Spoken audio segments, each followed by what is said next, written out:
നമുക്ക് ഇന്ന് ദാനിയേലിൻ്റെ പുസ്തകം അതിൻ്റെ 7-ാം അധ്യായത്തിലേക്ക് കടക്കാം.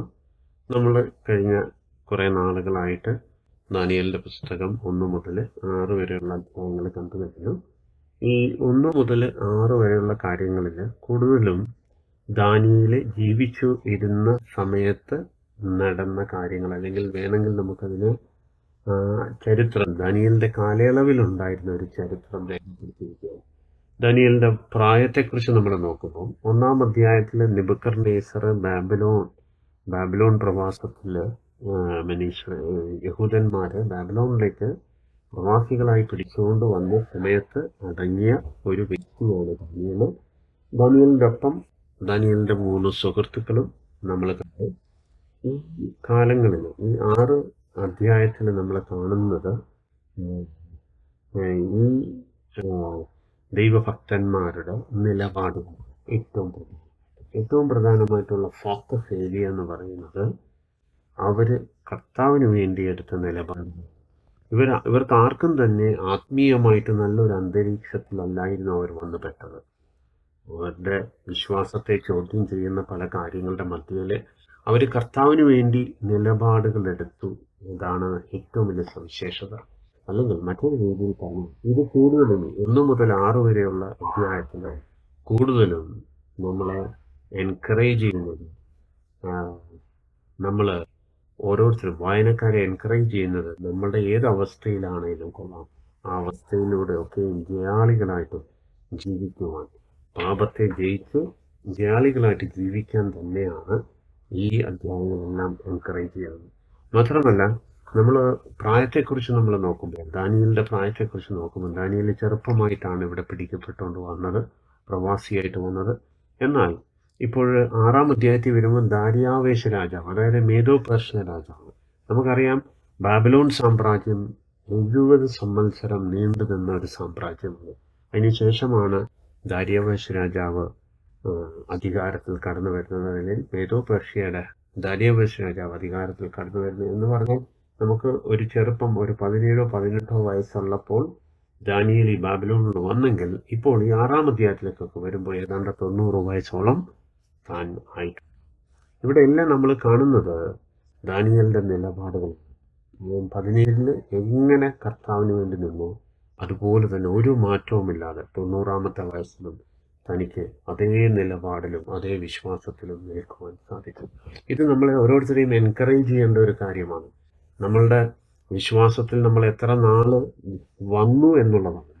ഈ കാലയളവിൽ എത്രത്തോളം കർത്താവിനോട് വിശ്വസ്തരായിട്ട് നിൽക്കുവാനായിട്ട് സാധിച്ചു, ആത്മീയമായിട്ട് എത്രത്തോളം എനിക്ക് ഉയരാനായിട്ട് സാധിച്ചു, ഓരോ ജീവിതത്തിലെ ഓരോ പ്രതിസന്ധിയുടെ മധ്യയിൽ എത്രത്തോളം കർത്താവിൻ്റെ വേർഡിനെ പ്രതി എനിക്ക് നിലപാടുകൾ എടുക്കാൻ സാധിച്ചു.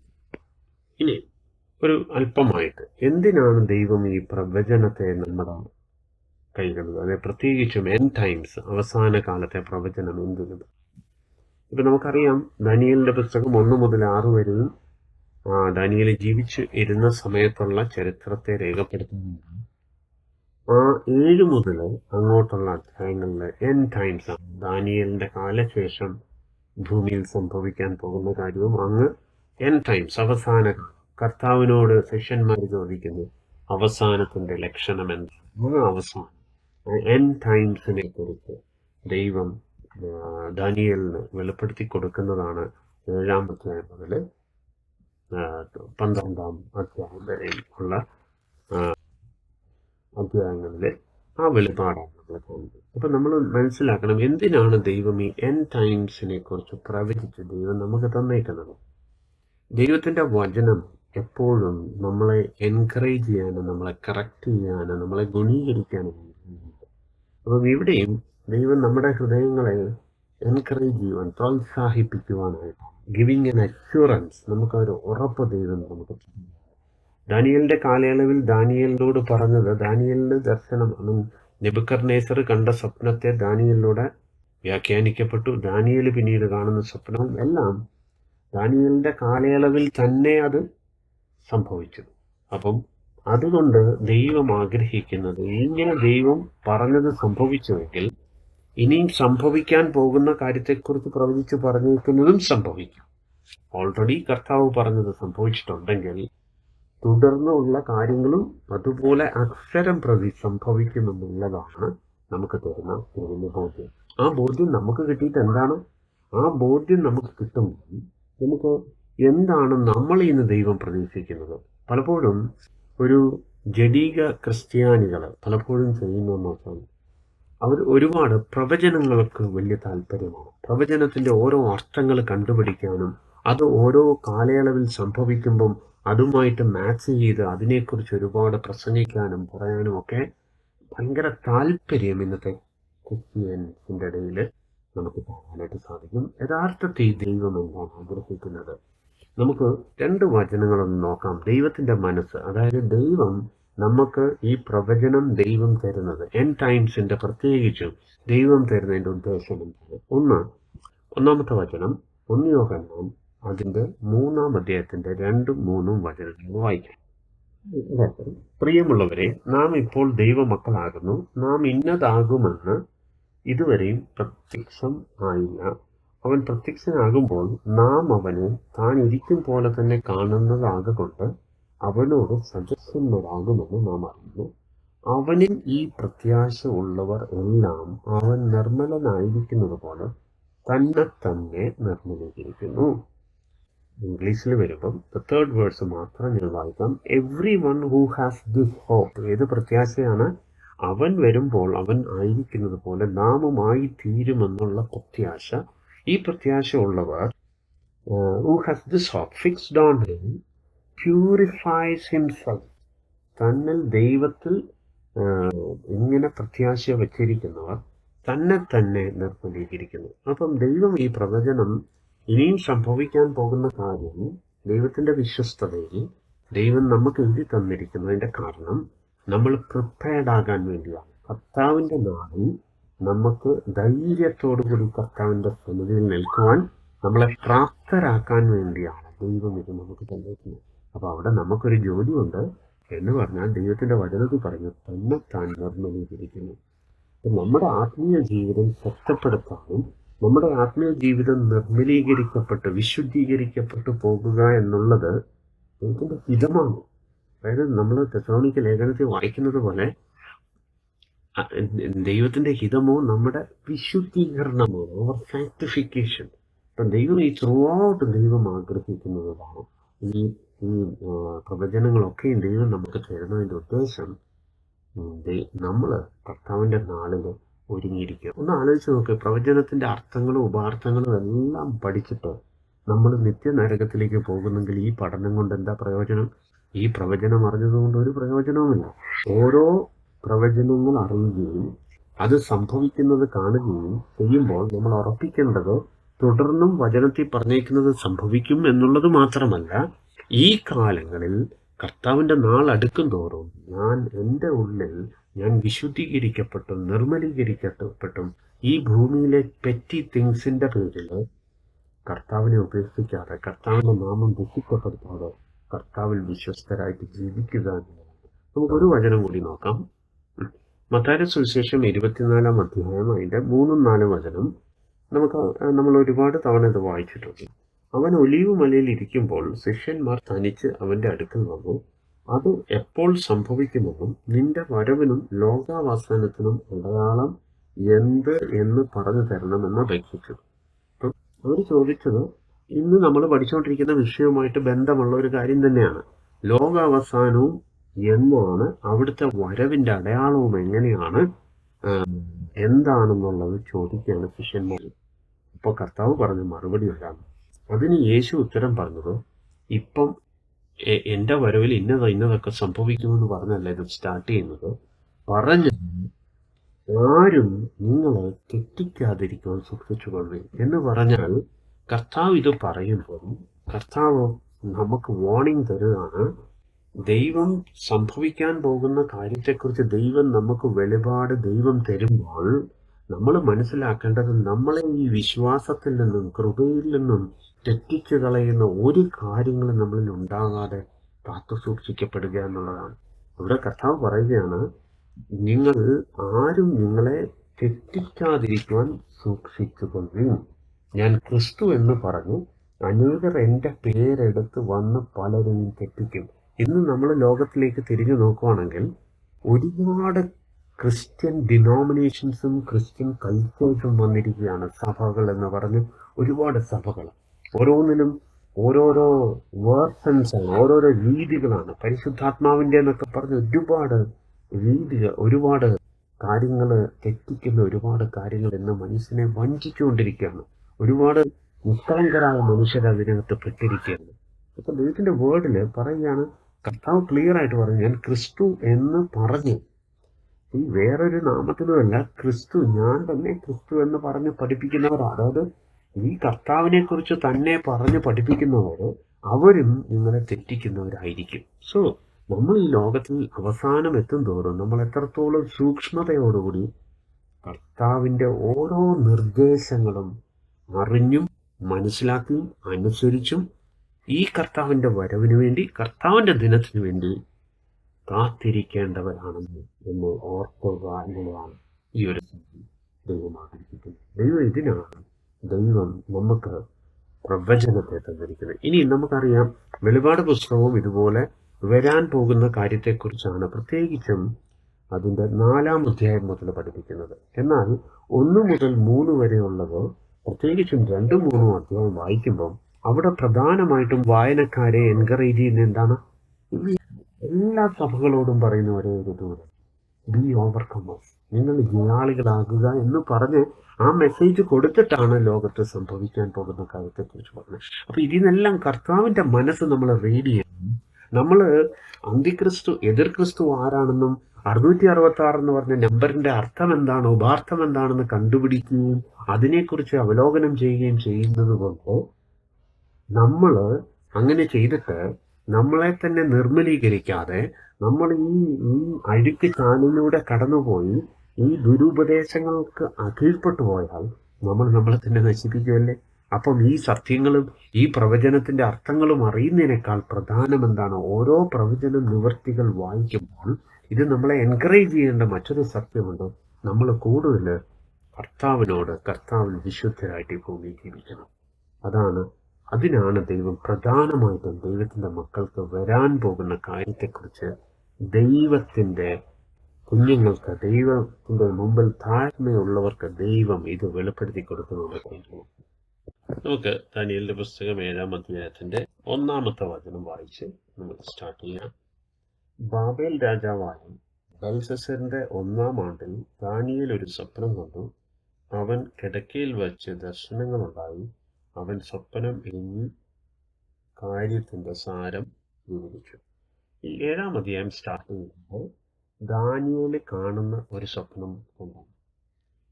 ഈ കാണുന്ന ടൈം എന്ന് പറയുന്നത് നമ്മൾ ശ്രദ്ധിച്ചു വായിക്കുമ്പം അത് ബെൽശസ്സറിന്റെ ആദ്യത്തെ ആണ്ട്, the first year of Belshazzar king. ഈ ബെൽശസ്സർ രാജാവ് എന്ന് പറയുന്നത് ബാബിലോൺ സാമ്രാജ്യത്തിലുള്ള, എന്നാൽ നമ്മൾ 6-ാം അധ്യായം വായിക്കുമ്പോൾ 6-ാം അധ്യായത്തിൽ വരുമ്പോൾ മേദ്യ പേർഷ്യ രാജാവിന്റെ കീഴിലുള്ള കാര്യത്തെക്കുറിച്ചാണ് ഈ 6-ാം അധ്യായം പറയുന്നതെങ്കിൽ 7-ാം അധ്യായം പിന്നെയും അതിനു മുമ്പ് പിന്നെയും പോവുക എന്ന് പറഞ്ഞാൽ ഇതൊരു ക്രോണോളജിക്കൽ ഓർഡർ അനുസരിച്ചല്ല ഈ അധ്യായങ്ങളൊന്നും എഴുതി വെച്ചിരിക്കുന്നത്. 6-ാം അധ്യായം കഴിഞ്ഞിട്ട് അതിനു മുമ്പ് നടന്ന ഒരു സംഭവമാണ് 7-ാം അധ്യായത്തിൽ ദാനിയേൽ വിവരിക്കുന്നത്, അല്ലെങ്കിൽ പരിശുദ്ധാത്മാവ് അങ്ങനെയാണത് വിവരിച്ചു വെച്ചിരിക്കുന്നത്. അപ്പം ഇവിടെ നമുക്കറിയാം ദാനിയേൽ ഒരു സ്വപ്നം കാണുന്നു. ഇനി നമ്മളിത് വായിച്ചു വരുമ്പം 8-ാം അധ്യായത്തിലും ദാനിയേൽ വീണ്ടും ഒരു സ്വപ്നം. അങ്ങനെ നോക്കുമ്പോൾ 2 സ്വപ്നങ്ങൾ ദാനിയേൽ കാണുന്നുണ്ട്. ഒന്ന് ചാപ്റ്റർ 7-ലും മറ്റൊന്ന് 8-ാമത്തെ അധ്യായത്തിൽ. ഇതിനു മുന്നോടിയായിട്ട് നമ്മൾ ഓൾറെഡി കണ്ടു കഴിഞ്ഞു നെബൂഖദ്നേസർ കണ്ട 2 സ്വപ്നം. അതുപോലെ നെബൂഖദ്നേസർ കണ്ട 2 സ്വപ്നവും ദാനിയേൽ വിവരിച്ചു കൊടുക്കുകയും, ഒന്ന് നെബൂഖദ്നേസറിന് കൊടുത്ത സ്വപ്നം ഈ ഭൂമിയിൽ ബാബിലോൺ സാമ്രാജ്യം മുതൽ എൻഡ് ടൈം കർത്താവിന്റെ 2-ാം വരവ് വരെ വന്ന് കർത്താവിന്റെ രാജ്യത്വം സ്ഥാപിക്കുന്നിടം വരെയുള്ള കാര്യത്തെക്കുറിച്ച് നെബൂഖദ്നേസറിന് ദൈവം വെളിപ്പെടുത്തി കൊടുത്തു. അത് ദാനിയേൽ വിവരിച്ചു കൊടുത്തു. ഇനി മറ്റൊരു ഡ്രീം നമ്മൾ കണ്ടത് നെബൂഖദ്നേസറിന് നേരെ ഉണ്ടായ ദൈവത്തിന്റെ ന്യായവിധിയെക്കുറിച്ചാണ്. അതും നെബൂഖദ്നേസറിനെ കൊടുത്തിട്ട് ഈ രണ്ട് ഡ്രീംസും എക്സ്പ്ലെയിൻ ചെയ്ത് കൊടുത്തത് ദാനിയേൽ തന്നെയാണ്. എന്നാൽ ഇവിടെ ഇനി 7ഉം 8ൻ്റെയും പ്രത്യേകത, 7ലും 8ലും കാണുന്ന തീം ഒന്ന് തന്നെയാണ്. വീണ്ടും തുടർന്ന് സംഭവിക്കാൻ പോകുന്ന, അതായത് ദാനിയേലിന് ശേഷം ഉണ്ടാകാൻ പോകുന്ന കാര്യത്തെക്കുറിച്ച് ദർശനമായിട്ട് ദൈവം ദാനിയേലിന് കാണിച്ചു കൊടുക്കുക. നെബൂഖദ്നേസറിനോ ബെൽഷസ്സറിനോ അല്ല, ദാനിയേലിന് ഇത് കാണിച്ചു കൊടുക്കുന്നതായിട്ട് നമുക്ക് കാണാനായിട്ട് സാധിക്കും. ഓക്കെ, സോ ഇവിടെയും ഈ രണ്ട് സ്വപ്നങ്ങൾ അവിടെ കാണുന്നു. ഈ രണ്ട് സ്വപ്നത്തിൻ്റെ ആദ്യമേ കണ്ട സ്വപ്നം, ദാനിയേൽ കാണുന്ന സ്വപ്നത്തിൻ്റെ വിവരണമാണ് 7ാം അധ്യായത്തിൽ നമ്മൾ കാണുന്നത്. 1-ാം വാക്യം, ദാനിയേൽ വിവരിച്ചു പറഞ്ഞതെന്തെന്നാൽ, ഞാൻ രാത്രിയിൽ എൻ്റെ ദർശനത്തിൽ കണ്ടത് ആകാശത്തിലെ 4 കാറ്റും മഹാസമുദ്രത്തിൻ്റെ നേരെ അടിക്കുന്നത് ഞാൻ കണ്ടു. എന്ന ഇംഗ്ലീഷിലും കൂടെ വാക്യം, Daniel said, I was looking in my vision by night, and behold, the 4 winds of heaven were stirring up the great sea. അപ്പോൾ ദാനിയേൽ കാണുന്ന ആ ദർശനമൊന്നും അനലൈസ് ചെയ്യാം. ഒന്ന്, 4 കാറ്റുകളെ കുറിച്ച് പറയും. 4 കാറ്റുകൾ, അതുപോലെ തന്നെ അത് എന്തോ ചെയ്തുകൊണ്ടിരിക്കുന്നു, അത് സ്റ്റിയറിങ് അപ്പ്, അല്ലെങ്കിൽ അത് stirring up the great sea, ഒരു മഹാസമുദ്രത്തെ അത് സ്റ്റിയർ ചെയ്യുകയാണ്. അപ്പോൾ ഇത് എല്ലാം സിംബോളിക് ആയിട്ടുള്ള ഒരു കാര്യമാണ്. അപ്പം നമുക്ക് ബൈബിളിൽ നിന്ന് തന്നെയാണ് ഇതിൻ്റെ സിംബോളിക്കിൻ്റെ, അല്ലെങ്കിൽ ഈ സിംബോളിക് ആയിട്ടുള്ള കാര്യത്തിൻ്റെ അർത്ഥം എന്താണെന്ന് മനസ്സിലാക്കുന്നത്. അപ്പം രാത്രിയിൽ താൻ കാണുന്ന 4 വിൻസ്. നമ്മൾ വേർഡിൽ നമ്മൾ നോക്കുമ്പോൾ ഈ വിൻഡ് എന്ന് പറയുന്നത് ഡിനോട്ട്സ് ഇത് വാറാകാം, യുദ്ധമാകാം, സ്ട്രൈഫ് ആകാം, judgment from God, even it can be judgment from God. നമുക്കൊരു വാക്യം നോക്കാം. യെരമ്യാ പുസ്തകം അതിൻ്റെ 25-ാം അധ്യായം 32-33 വാക്യം. ഇവിടെ സൈന്യങ്ങളുടെ യഹോവ ഇപ്രകാരം അരുളി ചെയ്യുന്നു, അനർത്ഥം ജാതിയിൽ നിന്നും ജാതിയിലേക്ക് പുറപ്പെടുന്നു, ഭൂമിയുടെ അറ്റങ്ങളിൽ നിന്നും വലിയ കൊടുങ്കാറ്റ് ഇളകി വരും. അന്നാളിൽ യഹോവയുടെ നിഹിതന്മാർ ഭൂമിയുടെ ഒരറ്റം മുതൽ മറ്റേ അറ്റം വരെ വീണ് കിടക്കും. അവരെക്കുറിച്ച് ആരും വിലപിക്കുകയില്ല, അവരെ എടുത്ത് കുഴിച്ചിടുകയുമില്ല, അവർ നിലത്തിന് വളമായി തീരും. നമ്മളിത് ഇവിടെ നോക്കുമ്പോൾ ഈ കാറ്റ് actually denotes the judgment from God, ദൈവത്തിൻ്റെ കയ്യിൽ നിന്ന് വരുന്ന ന്യായവിധി. അപ്പോൾ ഇവിടെ ദാനിയേൽ കാണുന്ന സ്വപ്നത്തിലും ദാനിയേൽ 4 കാറ്റെന്ന് പറയുന്നത് മഹാകാറ്റ്, കൊടുങ്കാറ്റ്. സോ ഈ 4 കാറ്റിനെ കുറിച്ച് അവിടെ പറയുന്നു. സോ ദാനിയേൽ കാണുന്ന കാര്യമാണ് 4 കാറ്റുകൾ വരുന്നു. ആൻഡ് അത് ചെയ്യുന്നത്, അത് അവിടെ ഉണ്ടായിരുന്ന വലിയൊരു സമുദ്രത്തെ ഡിസ്റ്റർബ് ചെയ്തുകൊണ്ടിരിക്കുന്നു. സ്റ്റിയറിങ് ആപ്പ്, മഹാസമുദ്രത്തിന് നേരെ അടിക്കുന്നത് കണ്ട് ആക്ച്വലി സ്റ്റിയറിങ് ആപ്പ്, അത് അതിനെ ഇളക്കി മറിക്കുകയാണ്. സമുദ്രം എന്താണ്? Great sea actually denotes mankind. അതിന് നമുക്കൊരു വാക്കുകൾ വായിക്കാം. വെളിപാട് പുസ്തകം അതിൻ്റെ 17-ന്റെ 1-15 വാക്യം വായിക്കാം. പിന്നെ 7 കലശമുള്ള 7 ദൂതന്മാരിൽ ഒരുവൻ വന്ന് എന്നോട് സംസാരിച്ചു, വരിക, ഭൂമിയിലെ രാജാക്കന്മാരോട് വേശ്യാവൃത്തി ചെയ്ത് തൻ്റെ വേശ്യാവൃത്തിയുടെ മദ്യത്താൽ ഭൂവാസികളെ മത്തരാക്കി വന്നായി പെരുവെള്ളത്തിന് മീതെ ഇരിക്കുന്ന മഹാവേശിയുടെ ന്യായവിധി ഞാൻ കാണിച്ചു തരാമെന്ന് പറഞ്ഞു. പെരുവെള്ളത്തിൻ്റെ മീതെ ഇരിക്കുന്ന ആ ഒരു വേശ്യ, ഇത് അവസാന കാലത്തിലുള്ള ഒരു, നമ്മളത് വെളിപാട് പുസ്തകം പഠിക്കുമ്പോൾ നമ്മളതിലേക്ക് വരും. എന്താണ് ആ സ്ത്രീ എന്നൊക്കെ റെപ്രസെൻ്റ് ചെയ്യുന്നത്. എന്തായാലും ഇത് എൻഡ് ടൈംസിൽ കാണുന്ന കാര്യമാണ്. എന്നിട്ട് നമുക്കതിൻ്റെ 15-ാമത്തെ വാക്യത്തെ വായിക്കുമ്പോൾ, പിന്നെ അവൻ എന്നോട് പറഞ്ഞത്, നീ കണ്ടതും വീശിരിക്കുന്നതുമായ വെള്ളം എന്താണ്? Great see എന്താണെന്നുള്ളതാണ്. വംശങ്ങളും പുരുഷാരങ്ങളും ജാതികളും ഭാഷകളും അത്രേ. 15-ാം വാക്യം ഇംഗ്ലീഷിൽ, And he said to me, the waters which you saw where the harlot sits are the peoples, multitudes, nations and tongues. ഇനി നമുക്കിത് കൂടെ ക്ലബ് ചെയ്യാം. 4 കാറ്റുകൾ ആരെ ഇളക്കി മറിയിക്കുന്ന, ഗ്രേറ്റ് സീയെ ഇളക്കി മറിക്കുക എന്ന് പറഞ്ഞാൽ ഹ്യൂമാനിറ്റിയെ ഇളക്കി മറിക്കുന്നതായിട്ടൊക്കെ നിങ്ങൾക്ക് സാധിക്കും. എന്ന് പറഞ്ഞു കഴിഞ്ഞാൽ ഈ കർത്താവ് ഈ ഒരു കാര്യം കാണിക്കുന്നത്, ദൈവത്തെ അറിയാതെ ഇരിക്കുന്ന ഇടങ്ങളിൽ എതിർ ക്രിസ്തു അല്ലെങ്കിൽ ഈവിൽ സ്പിരിറ്റാണ് വർക്ക് ചെയ്തുകൊണ്ടിരിക്കുന്നത്. അവർ ജനങ്ങളുടെ ഇടയിൽ എന്ത് ചെയ്തുകൊണ്ടിരിക്കുകയാണ്? ആൾക്കാരുടെ ഇടയിൽ ഇളക്കി വിട്ട് അവർക്ക് സമാധാനമില്ലാത്ത അവസ്ഥയിൽ അവർ പൊയ്ക്കൊണ്ടിരിക്കുന്നു. മൂന്നാമത്തെ വാക്യത്തിൽ അപ്പോൾ തമ്മിൽ ഭേദിച്ചിരിക്കുന്ന 4 മഹാമൃഗങ്ങൾ സമുദ്രത്തിൽ നിന്നും കരയേറി വന്നു. And 4 great beasts were coming up from the sea, different from one another. താൻ കണ്ടുകൊണ്ടിരിക്കുന്ന 4 കാറ്റുകൾ സമുദ്രത്തെ ഇങ്ങനെ ഒലച്ചുകൊണ്ടിരിക്കുക. അതായത് മനുഷ്യൻ പാപം ചെയ്ത നാള് മുതൽ മാനവ രാശിയെ യഥാർത്ഥത്തിൽ പൈശാചിക കിങ്ഡം ഇട്ട് സ്റ്റെയർ ചെയ്തുകൊണ്ടിരിക്കുക. ബിക്കോസ് ദൈവത്തിന്റെ ജനത്തിന് മനുഷ്യൻ പാപം ചെയ്ത് അവന്റെ സ്വസ്ഥത എല്ലാം നഷ്ടപ്പെടുകയാണ്. ഓരോ സമയത്തും ട്രബിൾഡ് ആയിക്കൊണ്ടിരിക്കുക. Just troubled see. പക്ഷേ ഈ ഒരു കാലത്ത് ദാനിയേൽ കാണുകയാണ് 4 ബീസ്റ്റുകൾ, 4 മൃഗങ്ങള്, 4 മഹാമൃഗങ്ങൾ സമുദ്രത്തിൽ നിന്നും, സമുദ്രം എന്താണ്? ജനങ്ങൾ. അന്ന് ജനങ്ങളുടെ ഇടയിൽ നിന്നും 4 ജീവികൾ അല്ലെങ്കിൽ 4 മഹാമൃഗങ്ങൾ വരുന്നു. ഈ മഹാമൃഗങ്ങളെ കുറിച്ച് നമ്മൾ വെളിപാട് പുസ്തകത്തിലും നമ്മൾ വരാൻ പോകുന്ന 8-ാം അധ്യായത്തിലും ഒക്കെ നമുക്ക് റെഫറൻസ് കാണാം. 8-ന്റെ 20-ഉം 23-ഉം വചനത്തിലൊക്കെ നമുക്ക് വായിക്കാൻ പറ്റും. എന്താണെന്ന് നോക്കാം. 8-ന്റെ 23, 24 വളരെ ക്ലിയർ ആയിട്ട് പറയുന്നുണ്ട്. അത് തകർന്ന ശേഷം അതിന് പകരം 4 കൊമ്പ് മുളച്ചതോ 4 രാജ്യം ആ ജാതിയിൽ നിന്ന് ഉത്ഭവിക്കും. അവന്റെ ശക്തിയോടുകൂടി അല്ലാതാണ്. എന്നാൽ അവന്റെ രാജ്യത്വത്തിന്റെ അന്ത്യകാലത്ത് അതിക്രമക്കാരുടെ അതിക്രമം തികയുമ്പോൾ ഉഗ്രഭാവവും ഉപായബുദ്ധിയും ഉള്ളൊരു രാജാവ് എഴുന്നേൽക്കും. ഈ ബീസ്റ്റ് സമുദ്രത്തിൽ നിന്ന് വരുന്ന ബീസ്റ്റോ അല്ലെങ്കിൽ കൊമ്പുകൾ റെഫർ ചെയ്യുന്നത് കിങ്ഡമാണെങ്കിൽ ബീസ്റ്റ്, കിങ്, രാജാവ്, ഇതെല്ലാം വരാം. ഒരു കിങ്ഡത്തെ റെപ്രസെന്റ് ചെയ്യാൻ ഈ ഗ്രേറ്റ് ബീസ്റ്റ്.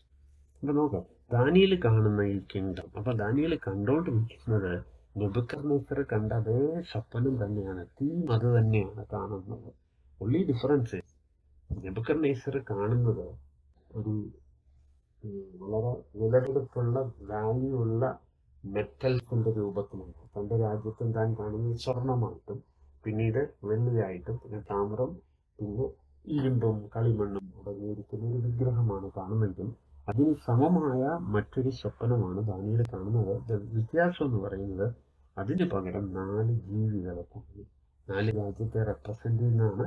എന്നാൽ 4 മൃഗങ്ങളെ അവിടെ കാണുന്നു. അപ്പം നമുക്ക് നോക്കാം. അപ്പൊ ഇതിന് നമ്മളൊരു കാര്യം പഠിക്കേണ്ടത് 4 രാജ്യത്തെക്കുറിച്ച്, അതായത് നെബൂഖദ്നേസറിന്റെ ബാബിലോൺ സാമ്രാജ്യം, പിന്നീട് വരുന്ന മേഡോ പെർഷ്യ, പിന്നെ ഗ്രീസ്, പിന്നെ റോമ. ഈ 4 കാര്യങ്ങളുമാണ് ദാനിയേൽ കാണുന്നത്. നമുക്ക് താഴോട്ടുള്ള പഠനത്തിൽ നമുക്ക് മനസ്സിലാവും ഈ രാജ്യത്തെക്കുറിച്ച്. പക്ഷേ ഈ 4 രാജ്യത്തും കാണുന്നത് 4 മൃഗങ്ങളായിട്ടാണ്. ഇതാണ് 2 പേരുടെ വ്യൂ ആണ്. ഒരു മനുഷ്യന്റെ വ്യൂ എന്ന് പറയുന്നത് അവൻ പ്രഷ്യസ് ആയിട്ട് കാണുകയാണ്. ഈ ലോകത്തിന്റെ രാജ്യത്വങ്ങളെല്ലാം പ്രഷ്യസ് ആയിട്ട് കാണുകയാണ് നെബൂഖദ്നേസർ. തന്റെ കാഴ്ചപ്പാടാണ്. ഒരു ഹ്യൂമൻ വ്യൂ ആണ്. ദൈവത്തിന്റെ കാഴ്ചപ്പാടാണ് ദാനിയേൽ കാണുന്നത്. ദാനിയേൽ ഇതിനെല്ലാം മൃഗതുല്യമായിട്ടാണ് കാണുന്നത്. അപ്പം ഇതിനകത്തൊന്നും ശാശ്വതമില്ല. ഒരു രാജ്യവും ശാശ്വതമായ രാജ്യമല്ല എന്നുള്ളത് ആണ് ദാനിയേൽ കാണുന്ന സ്വപ്നത്തിന്റെ അർത്ഥമെങ്കിൽ, ഈ മനുഷ്യന്റെ വ്യൂ എന്ന് പറയുന്നത് മനുഷ്യൻ ജീവിക്കുന്നിടത്തോളം കാലം അവൻ ചിന്തിക്കുന്നത് അവൻ നശിച്ചു പോകുകയില്ല, അവൻ നിത്യമായിട്ട് ഇങ്ങനെ ഇരിക്കും. അതുകൊണ്ടാണ് ഇന്ന് ലൈഫിൽ ഇന്ന് നോക്കുമ്പോൾ മനുഷ്യർ ഈ പണം ഉണ്ടാക്കുകയൊക്കെ ചെയ്യുന്ന ആളുകളുടെ ചിന്ത എന്താ? ഇതെല്ലാം എന്നും ഞങ്ങളുടെ കൂടെ ഉണ്ടാകും. എത്രയോ വിഡ്ഢിത്തരമായ കാര്യമാണ്. അതാണ് ആ 2 വ്യൂസ് എന്നുള്ള സ്വപ്നം ഒരേ കാര്യം തന്നെയാണ് 2 പേരും കാണുന്നത്. നമുക്ക് അടുത്ത വേർഡിലേക്ക് കിടക്കാം. 4-ാമത്തെ വാക്യം. ഒന്നാമത്തത് സിംഹത്തോട് സദൃശ്യം കഴുകൻ ചിറകുള്ളതുമായിരുന്നു. ഞാൻ നോക്കിക്കൊണ്ടിരിക്കെ അതിന്റെ ചിറക് പറഞ്ഞുപോയി, അതിനെ നിലത്തുനിന്ന് പൊക്കി മനുഷ്യനെ പോലെ നിവർത്തി നിർത്തി അതിന് മനുഷ്യ ഹൃദയം കൊടുത്തു. ഇംഗ്ലീഷിൽ the first was like a lion and had the wings of an eagle. I kept looking until its wings were plucked and it was lifted up from the ground. and made to stand on 2 feet like a man, a human mind also was given to it. ഇത് clear ആണ്. ഈ മൃഗം സിംഹത്തിന്റെ മുഖമാണ് മൃഗത്തിന്. It's like a lion. ആ ലയണിനെ പോലെ ഇരിക്കുന്നതാണെങ്കിലും it has huge wings of an eagle. അത് അത്ര ഉയരത്തിൽ പറന്നുകൊണ്ടിരിക്കുന്ന അതാണ് ബാബലോൺ അത്രയും ഉയരങ്ങളിലേക്ക് കൊണ്ട് എത്തിച്ചു. നെബൂഖദ്നേസർ അതിന്റെ ഗ്ലോറി കണ്ടിട്ട് താൻ തന്നെ അഡ്മയർ ചെയ്യുക. ഇതെല്ലാം ഞാൻ എൻ്റെ മിടുക്ക് കൊണ്ടും സാമർഥ്യം കൊണ്ടും ഉണ്ടാക്കി എന്ന് നിരൂപിച്ചപ്പോഴേ താൻ മൃഗതുല്യമായി മാറി തനിക്ക്. പക്ഷെ പിന്നീട് തന്നെ ദൈവം താൻ അനുഗമിച്ചപ്പോൾ ദൈവം തന്നെ റെസ്റ്റോർ ചെയ്യുന്നു. ആ റെസ്റ്റോറേഷനെ കുറിച്ച് തന്നെയാണ് ഇവിടെ പറയുന്നത്. ദൈവം എന്ത് ചെയ്തു? ദൈവം ആ കഴുകന്റെ ചിറകുകൾ വെട്ടിക്കളഞ്ഞു. അവന് നിലത്ത് വീണപ്പോൾ അവൻ മാനസാന്തരപ്പെട്ടു. ദൈവം അവന് മനുഷ്യ ഹൃദയത്തെ കൊടുത്തു. മനുഷ്യൻ ചിന്തിക്കുന്നു, യഥാർത്ഥമായിട്ട് ചിന്തിക്കുന്ന പോലെ ചിന്തിക്കാൻ സെൻസിലേക്ക് എത്തി എന്നുള്ളതാണ്. അപ്പം ഇത് ഈ സിംഹത്തോട് സാദൃശ്യമുള്ള മൃഗത്തെ കാണുക എന്ന് പറഞ്ഞാൽ ബാബിലോണിയ സാമ്രാജ്യത്തെ കുറിച്ചാണ്. ഇനി 5-ാമത്തെ വാക്യത്തിൽ രണ്ടാമത്തത് കരടിയോട് സദൃശ്യമായ മറ്റൊരു മൃഗത്തെ കണ്ടു. അതൊരു പാർശ്വം ഉയർത്തിയും വായിൽ പല്ലിന്റെ ഇടയിൽ 3 വാരിയല് കടിച്ചു പിടിച്ചു കൊണ്ടുനിന്നു. അവർ അതിനോട് എഴുന്നേറ്റ് മാംസം ധാരാളം തിന്നുക എന്ന് പറഞ്ഞു. അപ്പം രണ്ടാമത് കാണുന്ന മൃഗം കരടിയോട് തുല്യമാണ്.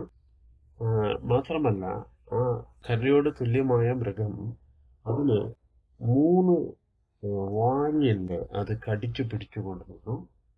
3 വാരിയൽ. ഇത് കാണിക്കുന്നത് മേദ്യ പേർഷ്യക്കാരെ കുറിച്ചാണ്. ഒരു മൃഗത്തെ കണ്ടു, അതിന് resembling a bear and it was raised up on one side. അത് ഒരു സൈഡിൽ പൊങ്ങി നിൽക്കുകയാണ്. സോ നമുക്കറിയാം ഇത് മേദ്യ പേർഷ്യയാണ്. പ്രധാനമായിട്ടും ഇത് പേർഷ്യ രാജ്യമാണ് ഇതിൻ്റെ ഡോമിനന്റ് കിങ്ഡം. അപ്പം അതുമാത്രമല്ല ഇവരുടെ 3 വാരിയൽ ഇത് കടിച്ചു പിടിച്ചുകൊണ്ട് നിൽക്കുന്നു എന്ന് പറഞ്ഞാൽ ചരിത്രം നമ്മൾ പരിശോധിക്കുമ്പോൾ ഈ മേഡോ പേർഷ്യയുടെ എംപയർ എന്ന് പറയുന്നത് അവിടുന്ന് northern region, southern region, western region, eastern side മാത്രം ഇവരുടെ അധികാരത്തിൽ വന്നു. അപ്പോൾ അതാണ് കാണിക്കുന്നത്. മേഡോ പേർഷ്യയുടെ ചരിത്രം നോക്കുമ്പോൾ നമുക്കത് മനസ്സിലാക്കാനായിട്ട് സാധിക്കും. നമുക്ക് അടുത്ത വേർഡിലേക്ക് കിടക്കാം. 6-ാമത്തെ വാക്യത്തിൽ പിന്നെ പുള്ളിപ്പുലിക്ക് സദൃശ്യമായി മറ്റൊന്നിനെ കണ്ടു. അതിൻ്റെ മുതുകത്ത് പക്ഷിയുടെ 4 ചിറകുണ്ടായിരുന്നു. മൃഗത്തിന് 4 തലയും ഉണ്ടായിരുന്നു. അതിന് ആധിപത്യം ലഭിച്ചു. ഇപ്പം നമുക്ക് ഈ 6-ാമത്തെ വാക്യത്തിൽ പറഞ്ഞേക്കുന്നത് പുള്ളിപ്പുലിക്ക് സദൃശ്യമായത് ഗ്രീക്ക് എംപയറാണ്. ഗ്രീക്ക് എംപയറിൻ്റെ തുടക്കത്തിൽ അത് അലക്സാണ്ടർ ദ ഗ്രേറ്റ്. നമുക്ക് ചരിത്രം അറിയാം. അലക്സാണ്ടർ ദ ഗ്രേറ്റ് അത് ഭരിച്ചു, ലോകം മൊത്തം കീഴടക്കി. അത്രയും പേസാണ്. ലെപ്പേർഡ് എന്ന് പറഞ്ഞതിൻ്റെ കാരണം എന്ന് വെച്ചാൽ അത് അത്രയും ഫാസ്റ്റ് ആയിട്ടുള്ള ഒരു ജീവിയാണ്. സോ ഇത് ഇത്ര ചെറിയ ഡ്യൂറേഷൻ കൊണ്ട് ലോകം മൊത്തം കീഴടക്കിയ ഒരു മനുഷ്യനായിരുന്നു അലക്സാണ്ടർ ദ ഗ്രേറ്റ്. എന്നാൽ തൻ്റെ ആർഭാട ജീവിതം കൊണ്ടൊക്കെ ചെറിയ പ്രായത്തിൽ തന്നെ തനിക്ക് രോഗം വന്ന് താൻ മരണപ്പെടുന്നു. ഈ മരണപ്പെടുന്ന സമയത്ത് ഈ രാജ്യം 4ആയിട്ട് വിഭജിക്കപ്പെടുകയാണ്, ഈ ഒരു സാമ്രാജ്യം. ആൻഡ് ഈ 4 വിഭജിക്കപ്പെട്ട ഓരോ ഭാഗവും ഓരോ ജനറൽമാരുടെ കയ്യിൽ ഭരണം തുടർന്നു. അതാണ് ഇവിടെ നമ്മൾ വായിക്കുന്നത്. നോക്കിയാൽ മതി. അതിൻ്റെ മുതുകത്ത് പക്ഷിയുടെ 4 ചിറകുണ്ടായിരുന്നു. മൃഗത്തിന് 4 തലയും ഉണ്ടായിരുന്നു. That represents the 4 generals who ruled the rest of the Greek period. ആ ഗ്രീക്ക് പീരീഡ് ഭരിച്ചുകൊണ്ടിരുന്ന ബാക്കി ആഫ്റ്റർ അലക്സാണ്ടർ ദ ഗ്രേറ്റ് ഭരിച്ചുകൊണ്ടിരുന്ന 4 ജനറൽസ്. ഇതും ചരിത്രം നമ്മളെ പഠിപ്പിക്കുന്ന കാര്യമാണ്. അങ്ങനെയാണ് ഈ ഗ്രീക്ക് ഭരണത്തെക്കുറിച്ച് തന്നപ്പം അത് പുള്ളിക്ക് സദൃശ്യമാണ്. ഇനി 7-ാം വാക്യത്തിൽ രാത്രി നിറച്ചത് ഞാൻ പിന്നെ അടുത്ത മൃഗത്തെ കാണുന്നു. ആ മൃഗത്തിൻ്റെ ഡിസ്ക്രിപ്ഷൻ ഒന്ന് നോക്കണം. ഘോരവും ഭയങ്കരവും അതിബലവുമുള്ള 4ാമതൊരു മൃഗത്തെ കണ്ടു.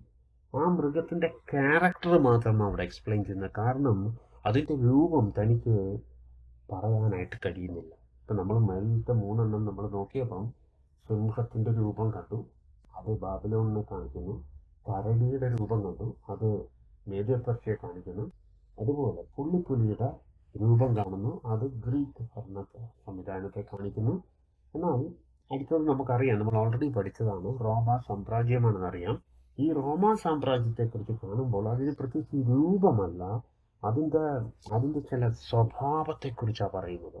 അതിൻ്റെ സ്വഭാവം അത് ഘോരവും ഭയങ്കരവും അതിബലവുമുള്ളത്. ഇംഗ്ലീഷിൽ the fourth beast is called as is having these natures. Dreadful ആണ്, terrifying ആണ്, extremely strong, and it had large iron teeth. It devoured and crushed and trampled down the remainder with its feet. It was different from all the beasts that were before it, and it had 10 horns. എന്ന് പറഞ്ഞാൽ അത് എന്ത് ചെയ്യുന്നത്, നാലാമതൊരു മൃഗത്തെ കണ്ടു, അവൻ വലിയ ഇരുമ്പ് പല്ലുണ്ടായിരുന്നു, അത് തിന്നുകയും തകർക്കുകയും ചെയ്തിട്ട് ശേഷമുള്ളതിനെ കാൽ കൊണ്ട് ചവിട്ടിക്കളഞ്ഞ് മുമ്പേ കണ്ട സകല മൃഗങ്ങളിലും വെച്ച് ഇത് വ്യത്യസ്തമുള്ളതായിരുന്നു. അതിന് 10 കൊമ്പുണ്ടായിരുന്നു. ഈ ഒരു അമ്പലത്ത് ദാനിയേൽ കാണുന്നത് കുറച്ചുകൂടി ഡിഫറെൻ്റ് ആയിട്ട്, ബാക്കി മൃഗരൂപമാണ്, പക്ഷെ ആ മൃഗത്തിൻ്റെ രൂപം ഐഡൻറ്റിഫൈ ചെയ്യുന്നതിനേക്കാൾ കൂടുതൽ അതിൻ്റെ ശക്തിയെക്കുറിച്ചാണ് പറയുന്നത്, അതിൻ്റെ ശേഷികളെക്കുറിച്ചാണ് പറയുന്നത്. അതെന്താണ്, അത് ഘോരവും ഭയങ്കരവും അതിബലവുമുള്ളതാണ്. അത് സകല മൃഗങ്ങളിൽ നിന്നൊരു ഡിഫറെൻ്റാണ്. അതാണ് റോമാ സാമ്രാജ്യം. ഈ റോമാ സാമ്രാജ്യം അത്ര കണ്ട് സ്ട്രോങ് ആയിരുന്നു നമുക്കറിയാം. അവരുടെ ചരിത്രം വായിക്കുമ്പോഴും അത് വളരെ ക്രൂവലായിട്ട് ഓരോന്നിനും പിടിച്ചടക്കി ഭരിച്ചുകൊണ്ടിരുന്നു. നമ്മൾ ഇതിൻ്റെ കാലയളവ് നമ്മൾ നോക്കുമ്പോൾ കാലയളവിനൊന്നും ഒരുപാട് പ്രസക്തി ഇല്ലെങ്കിലും ഒന്ന് അറിയുന്നത് നല്ലതാണ്. ഈ ബാബിലോൺ സാമ്രാജ്യം 605 BC മുതൽ 539 BC വരെയാണെങ്കിൽ, മേദ്യ പെർഷ്യ 539 മുതൽ 331 BC, ഗ്രീസ് ഭരണം 331 BC മുതൽ 146 BC, റോമ ഭരണം അതായത് കർത്താവിൻ്റെ കാലമൊക്കെ ആയപ്പം BC കുറയുവാണ്, 146 BC മുതൽ ഏതാണ്ട് 476 AD വരെയും റോമാ ഭരണം. നമ്മുടെ കർത്താവിൻ്റെ കാലവും വന്ന സമയത്ത് റോമാ ഭരണമാണ്. എന്ന് പറഞ്ഞാൽ ദാനിയേൽ കാണുന്ന ഭയങ്കരവും ഘോരവുമായ മൃഗം ഭരിച്ചുകൊണ്ടിരുന്ന കാലയളവിലാണ് കർത്താവ് ഈ ഭൂമിയിൽ വന്നത്. എന്നിട്ട് നമുക്ക് 7-ാം വാക്യം ഒന്നുകൂടി ഒന്ന് ശ്രദ്ധിക്കാം. അവിടെ ആ മൃഗത്തെ കണ്ടിട്ട് പറയുകയാണ്, ഈ സകല മൃഗങ്ങളിലും വെച്ച് ഇത് വ്യത്യസ്തമുള്ളതായിരുന്നു. ഓഫ് കോഴ്സ് ഈ 3 രാജ്യങ്ങളും വന്ന് അഡോപ്റ്റ് ചെയ്ത റിഫോംസ് ഒന്നുമല്ല റോമ റിഫോംസ്. റോമൻ എംപയർ ഒരുപാട് പുതിയ ആശയങ്ങൾ നമ്മുടെ തുടർന്നുള്ള ഭരണത്തിന് കാഴ്ചവെച്ചു. അതായത് ഈ ഡെമോക്രാറ്റിക്കും പാർലമെൻ്ററി റൂളും അങ്ങനത്തെ കാര്യങ്ങളൊക്കെ ഇവർ കുറേയൊക്കെ ഇവർ അഡോപ്റ്റ് ചെയ്ത ആൾക്കാരാണ്. സോ ആ ഒരു നമ്മളുടെ പുതിയ ഭരണങ്ങൾക്കൊക്കെ കുറേ കോൺട്രിബ്യൂഷൻസും ഈ റോമ സാമ്രാജ്യം കൊണ്ടുവന്നിട്ടുണ്ട്. ഇനിയും നമ്മളോട് വായിക്കുമ്പം it was different from all the beasts that were before and it had 10 horns. അതിന് 10 കൊമ്പുകളുണ്ട്. ഇത് പെട്ടെന്ന് എന്നിട്ട് 10 കൊമ്പുകളെ കുറിച്ച് പറഞ്ഞു. ഈ 10 കൊമ്പുകൾ എന്ന് പറഞ്ഞാൽ 10 രാജ്യമാണ്. നമ്മൾ ഓൾറെഡി ഒരിടത്ത് വായിച്ചു, കൊമ്പുകൾ 8-ാം അധ്യായത്തിൽ വായിക്കുന്നു, കൊമ്പുകൾ റെപ്രസെൻ്റ് ചെയ്യുന്നത് രാജ്യത്തെക്കുറിച്ച് 10 രാജ്യം. ഈ 10 രാജ്യം എന്ന് പറയുന്നത് യൂറോപ്യൻ കൺട്രീസാണ്. അത് എതിർ ക്രിസ്തുവിൻ്റെ ഭരണകാലത്ത് ഉണ്ടാകുന്ന ഡെവലപ്പ് ചെയ്ത് വരുന്ന രാജ്യത്തെക്കുറിച്ചാണ്. അപ്പോൾ നോക്കി, റോമ ഭരണം സ്റ്റാർട്ട് ചെയ്യുന്നത് എവിടുന്ന, ഏതാണ്ട് 146 BC കഴിഞ്ഞ് കർത്താവിൻ്റെ കാലവും കഴിഞ്ഞ് ഏതാണ്ട് 476 AD വരെയും റോമ ഭരണം തന്നെയായിരുന്നു. സീസറിൻ്റെ കാലത്തെക്കുറിച്ചൊക്കെ നമ്മൾ കാണുന്നു, ചരിത്രത്തിലും പഠിക്കുന്നുണ്ട്. ഇതെല്ലാം കഴിഞ്ഞ് പക്ഷേ ഇതിൻ്റെ ഗ്യാപ്പിൽ ഇതിൻ്റെ ഇടയ്ക്ക് പിന്നെ ഈ 10 രാജ്യം എന്ന് പറയുന്ന എതിർ ക്രിസ്തുവിൻ്റെ ഭരണകാലത്ത് അത് ഇനി സംഭവിക്കാൻ പോകുന്ന ഒരു കാര്യം. ഇതിൻ്റെ ഇടയിൽ ഉള്ള ഒരു കാര്യത്തെക്കുറിച്ച് ദാനിയേൽ പോലും മിസ്സാവുന്നു. അതാണ് സഭായുഗം. ഈ ചേർച്ച് ഏജ് എന്ന് പറയുന്നത് ഇറ്റ് കംസ് ഇൻ ബിറ്റ്വീൻ. ഈ റോമ സാമ്രാജ്യത്തിൻ്റെ കാലയളവിൽ നിന്ന് സ്റ്റാർട്ട് ചെയ്തു. നമുക്കറിയാം അപ്പോസ്തല പ്രവൃത്തിയൊക്കെ ഉള്ളപ്പോൾ എല്ലാം റോമ സാമ്രാജ്യം ഉണ്ടാവുന്ന സമയമാണ്. നമുക്കറിയാം റോമ സാമ്രാജ്യത്തിലുള്ള ആൾ തന്നെയാണ് അപ്പോസ്തലനായ പൗലോസിനെയും യാക്കോബിനെയും ഒക്കെ കൊന്നുകളഞ്ഞതൊക്കെ അവർ തന്നെയാണ്. ഈ കാലയളവ് കഴിഞ്ഞ് ഈ ഒരു കാലയളവിലുള്ള ചേർച്ച് ലൈഫിനെ കുറിച്ച്, സഭായുഗത്തെക്കുറിച്ച് ദാനിയേലിനൊന്നും സംസാരിക്കാനായിട്ടില്ല, ദാനിയേലിനൊന്നും വെളിപ്പെട്ട് കിട്ടിയിട്ടില്ല. എന്നാൽ ഇത് കഴിഞ്ഞ ഉടനെ 10 രാജ്യത്തെക്കുറിച്ചാണ്, അതായത് അത് എതിർ ക്രിസ്തുവിൻ്റെ ഭരണത്തെക്കുറിച്ച്. നമുക്ക് 8ാമത്തെ വാക്യത്തിലേക്ക് കടക്കാം. അപ്പം നമ്മൾ നോക്കുമ്പം സഭയെക്കുറിച്ച് ഇവർക്കൊന്നും മനസ്സിലാവുന്നില്ല. എന്തുകൊണ്ടാണ്? സഭ എന്നും ഒരു മിസ്റ്ററി തന്നെ. ഈ പുതിയ നിയമസഭ എന്ന് പറയുന്നത് ഒരു മിസ്റ്ററിയാണ്.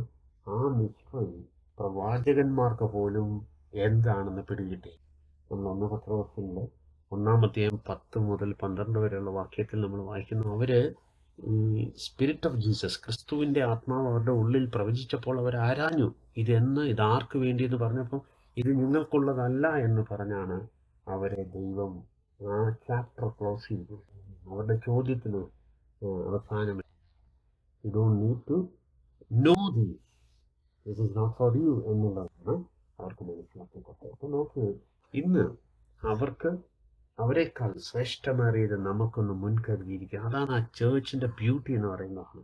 സഭയിലാണ് നമ്മൾ എഫേസ്യ ലേഖനത്തെ വായിക്കുന്നത് പോലെ ആ യൂണിറ്റി തന്നെ, അതായത് യഹൂദന്മാരും യവനന്മാരും ക്രിസ്തുവിൽ ഒന്നാകുന്നു എന്നുള്ളൊരു ട്രൂത്ത് വരുന്നത് ചേർച്ചിൽ മാത്രമാണ്. അല്ലാതെ അവർക്കൊരിക്കലും ഒന്നാകാൻ പറ്റില്ല, ഒരു രീതിയിലും അവർക്ക് ഒരുമിച്ച് പോകാൻ പറ്റില്ല. അതാണ് ഈ സഭയുടെ. എന്നാൽ ഈ സഭായുഗം അല്ലെങ്കിൽ ഈ ഒരു ടൈം സ്കിപ്പ് ചെയ്യപ്പെടുന്നു. ഈ ഒരു കർത്താവിൻ്റെ ജഡ്ജ്മെൻറ്റുമായിട്ടുള്ള ബന്ധത്തിൽ വരുമ്പോൾ ഈ രാജ്യം, റോമാ രാജ്യം കഴിഞ്ഞിട്ട് റോമ സാമ്രാജ്യത്തെക്കുറിച്ച് പറഞ്ഞിട്ട് പെട്ടെന്ന് ആൻറ്റി ക്രൈസ്റ്റ് റൂളിലേക്ക് വരിക. അവിടെ നമുക്ക് അടുത്ത വേർഡിലേക്ക് വരുമ്പോൾ കുറെ കൂടി ക്ലിയർ ആകുകയാണ്. ഓക്കെ, ഇനി നമ്മൾ 8ാമത്തെ വാക്യത്തിലേക്ക് വരുമ്പം അവിടെ ഈ നേരത്തെ ഞാൻ പറഞ്ഞതുപോലെ സഭാ കാലഘട്ടത്തെക്കുറിച്ച് സ്കിപ്പ് ചെയ്തിരിക്കുക. ദാനിയേലിനൊന്നും അതിനെക്കുറിച്ച് പറയാനായിട്ടുണ്ടായിരുന്നില്ല. 8ാമത്തെ വാക്യം ഇങ്ങനെ പറയുന്നു, ഞാൻ ആ കൊമ്പുകളെ നോക്കിക്കൊണ്ടിരിക്കുമ്പോൾ അവയുടെ ഇടയിൽ മറ്റൊരു ചെറിയ കൊമ്പ് മുളച്ചു വന്നു.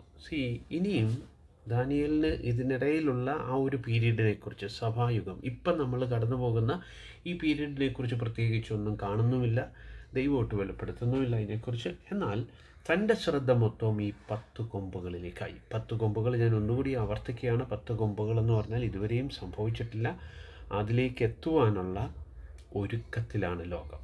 ഈ 10 രാജ്യങ്ങളാണ്. അത് എതിർ ക്രിസ്തുവിൻ്റെ ഭരണാധികാരം ഉള്ള ഒരു രാജ്യമായി തീരും.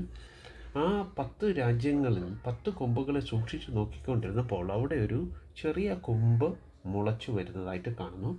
അതിനാൽ മുമ്പിലത്തെ കൊമ്പുകളിൽ 3 വേരോടെ പറഞ്ഞുപോയി.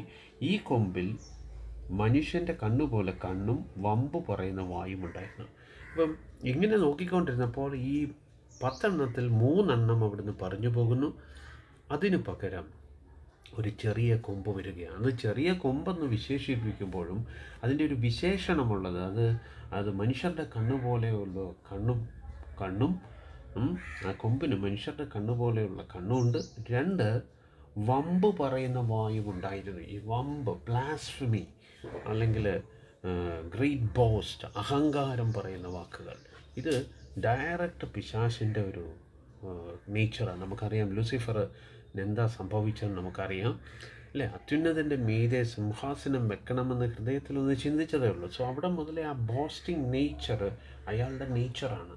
ആ നേച്ചറുള്ള ഒരു കൊമ്പ് പ്രത്യക്ഷപ്പെടുകയാണ്. അടുത്ത വേർഡിൽ 9ാമത്തെ വചനത്തിൽ, ഞാൻ നോക്കിക്കൊണ്ടിരിക്കെ അവർ ന്യായാസനങ്ങളെ വെച്ച് വയോധികനായ ഒരുത്തൻ ഇരുന്ന് അവൻ്റെ വസ്ത്രം ഹിമം പോലെ വെളുത്തതും അവൻ്റെ തലമുടി നിർമ്മലമായ ആട്ടിൻ രോമം പോലെയും അവൻ്റെ സിംഹാസനം അഗ്നിജ്വാലയും അവൻ്റെ രഥചക്രങ്ങൾ കത്തുന്ന തീയും ആയിരുന്നു. പെട്ടെന്ന് ദാനിയേൽ ഇതിൻ്റെ ഇടയിൽ കാണുന്ന ഒരു കാഴ്ചയാണ്. ഒരു സിംഹാസനം അവിടെ വരികയാണ്. Thrones were setup. ആ ത്രോൺ എന്ന് പറയുന്നത് ancient of days took a seat. Ancient of days അല്ലെങ്കിൽ വൺ ഹൂ ഈസ് ഇറ്റേണൽ എന്നാണ് അതിൻ്റെ മീനിങ്. നിത്യനായ ദൈവം ഇവിടെ വന്നിരിക്കുന്നു. His vesture was like white snow and the hair of the head like pure wool. His throne was ablaze with flying flames. Its wheels were a burning fire. അപ്പോൾ ഇതെല്ലാം കാണിക്കുന്നത് ദൈവത്തിൻ്റെ ഒരു ന്യായവിധിയുടെ ഒരു സ്വഭാവം, ഒരു ന്യായാസനം അവിടെ തുറക്കപ്പെടുന്നു. എന്നിട്ട് 10ാമത്തെ വാക്യത്തിൽ ഒരു അഗ്നി നദി അവൻ്റെ മുമ്പിൽ നിന്നും പുറപ്പെട്ടൊഴുകി 1000 പേര് അവന് ശുശ്രൂഷ ചെയ്തു. 10,000 പേര് അവൻ്റെ മുമ്പാകെ നിന്നു. ന്യായവിസ്താരം സഭ ഇരുന്ന് പുസ്തകങ്ങൾ തുറന്നു. അപ്പോൾ ഇതൊരു ന്യായവിസ്താരത്തിൻ്റെ ഒരു പിക്ചർ അവിടെ കാണിക്കുകയാണ് ഈ 10ാമത്തെ വാക്യത്തിൽ. 11ാം വാക്യം, കൊമ്പ് സംസാരിച്ച വലിയ വാക്കുകളുടെ ശബ്ദം നിമിത്തം ഞാൻ അന്നേരം നോക്കി, അവർ മൃഗത്തെ കൊല്ലുകയും അതിൻ്റെ ഉടലിനെ നശിപ്പിച്ച് തീയിലിട്ട് ചുട്ടുകളയുകയും ചെയ്യുവോളം ഞാൻ നോക്കിക്കൊണ്ടിരുന്നു. അപ്പോൾ ഈ ചെറിയ കൊമ്പ് വന്ന് കുറച്ച് നാളവിടെ ഭരിക്കുക. എങ്ങനെയാണ് ഭരിച്ചുകൊണ്ടിരുന്നത്? വളരെ അഹങ്കാര സ്വഭാവങ്ങളും. പിന്നീട് നമ്മൾ താഴോട്ട് വായിക്കുന്നുണ്ട്, താൻ വന്നിട്ട് എന്തൊക്കെയാണ് ചെയ്തതെന്നുള്ളത്. തുടർന്ന് താഴോട്ട് നമ്മൾ 25ാമത്തെ വാക്യം മുതൽ വായിക്കുവാണെങ്കിൽ ഇങ്ങനെ പറയുന്നു, അവൻ അത്യുന്നതനായവന് വിരോധമായി വന്ന് വമ്പ് പറയുകയും അത്യുന്നതനായവൻ്റെ വിശുദ്ധന്മാരെ ഒടുക്കിക്കളയുകയും സമയങ്ങളെയും നിയമങ്ങളെയും മാറ്റുവാൻ ശ്രമിക്കുകയും ചെയ്യും. കാലങ്ങളും കാലാംശവും അവർ അവൻ്റെ കയ്യിൽ ഏൽപ്പിക്കപ്പെട്ടിരിക്കും. അപ്പം ഈ ഭരണകൂടം ഈ എതിർ ക്രിസ്തുവിന്, ഈ ചെറിയ കൊമ്പിന് ഏൽപ്പിക്കപ്പെട്ടു. ഈ 3.5 കൊല്ലം അവിടെ സമയങ്ങളും times and half A time എന്ന് പറയുമ്പം 3.5 years. ഈ 3.5 years ഇവന് ഭരണം കൊടുക്കുകയും ഇവൻ ദൈവദൂഷണം പറയുകയും, ഈ ദൂഷണം പറഞ്ഞുകൊണ്ടിരിക്കുന്ന സമയത്ത് ദാനിയേൽ നോക്കുക അയാൾക്ക് എന്തുവാ സംഭവിക്കുന്നത്. പെട്ടെന്ന് മേളിൽ തുറന്ന ആ ന്യായവിസ്താരത്തിൽ നിന്നും ത്രോണിൽ നിന്നും ഉണ്ടാകുന്ന ഒരു കാര്യമാണ്. Then I kept looking because of the sound of the boswell words which the horn was speaking. I kept looking until the beast was slain and its body was destroyed and given to the burning fire. അത് കത്തുന്ന തീപ്പൊയ്കയിലേക്ക് തള്ളിയിടുന്നിടം വരെ ഞാൻ നോക്കിക്കൊണ്ടിരുന്നു. നമുക്ക് ഇതിൻ്റെ ഒരു reference നമുക്ക് വെളിപാട് പുസ്തകം 19-ാം അധ്യായം 20-ാമത്തെ വചനം. ഈ എക്സാക്റ്റ് സംഭവം അവിടെ സംഭവിക്കുന്നതായിട്ട് യോഹന്നാൻ കാണുകയാണ്.